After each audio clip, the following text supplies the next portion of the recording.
Later, the EFF said ANC MP Boy Mamobolo had been taken to court for accusations that Julius Malema abused his wife. The party also called on the president to answer under oath whether or not he had ever abused a woman.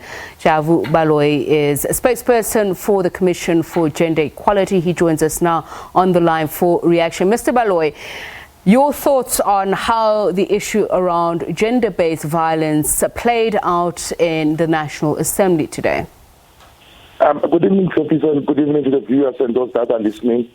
You know what? It pains me, and I'm disappointed in the manner in which the debate has degenerated into making it in this way. We, those that are working on the field on gender-based violence, we see the trauma, the pain, and the anguish of families and survivors day in and day out. And yet they make a lightweight of the things that are there. What pleases us as a commission is that President Ramaphosa, ever since he became the President of the Republic, he has been on the forefront championing the issues of gender-based violence, and even coined it nicely to say it's gender-based violence against women. And that's what, we want to hear. We want commitment from the political parties. We want commitment from everybody who's a member of parliament to ensure that, we do what we're supposed to do, not only as the Gender Commission, but the Department of Women in the presidency and other like-minded institutions, so that, they help us. Maybe we need to induct the members of parliament, all of them, in the sketch of gender-based violence, how severe it is for them to make a mockery out of it. But then there are people who say people of that stature at that level of governance, should they really need to be educated about gender-based violence, how to speak about it, because it's clearly not only appropriating the experiences of women who've undergone gender-based violence, but also weaponizing women. Exactly. They need training, so they need. We mustn't assume that, all members of parliament are of say, even with the own constitution of the Republic of South Africa, let alone the laws of this country. Being there by virtue of being elected doesn't give them a leeway for them to know everything else.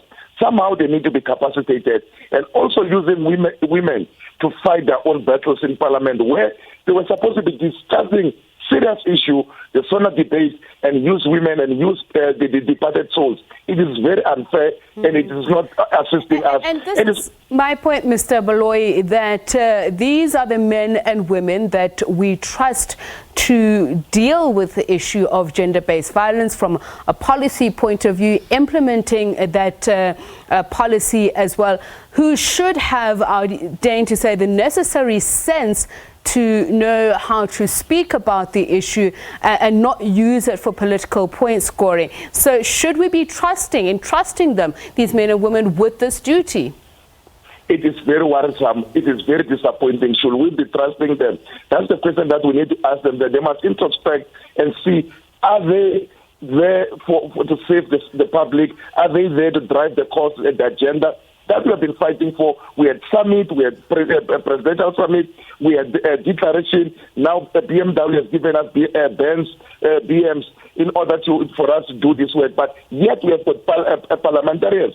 We are making a serious mockery of gender-based violence. So do we need? It's a question that all of us as South Africans, we need to ask ourselves. What can be done? We need to induct them. We need to educate them on gender-based violence and gender equality for them to speak with honesty and sincerity on the things that they know. I don't think they know that much, so, and that was the reason why they're doing this in Parliament. I need to ask your question, what has then continued to further play out even on the social media platforms? Politicians now trading blame on who started it, just in terms of the EFF, their CIC, publishing what seems to be a WhatsApp conversation in which he claims that the ANC's chief whip encouraged this kind of behavior, and then those who are EFF supporters equally hitting out at the Democratic Alliance and other ANC members to say that the conversation actually started from the ANC quarters. Now, is this not a further physical manifestation of that abuse on not only women,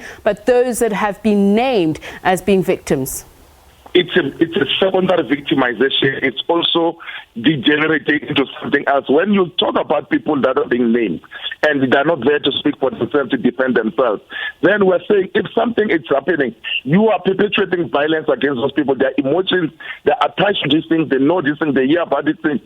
Imagine those people, the family of President Ramaphosa and the family of Julius Malema, the wife particularly, when they go out there, everybody's looking at them to say, and looking at the president as an abuser. So that is very wrong and it's very dangerous because it's going to be degenerated into something that we didn't anticipate as South Africans. As a Commission for Gender Equality, we're hoping that they can learn out of this in every given situation and sit down and introspect seriously to say, are we there to serve South Africans in the manner in which it's according and it's parliamentary of us to say gender-based violence, the Commission it's doing its best every day and other like-minded associates. Yet we were doing something like that. We need something to give way, so that the scale of gender-based violence in the manner that is befitting. All right, thank you very much for your time and views. Javu Baloyi is spokesperson of the Commission for Gender Equality.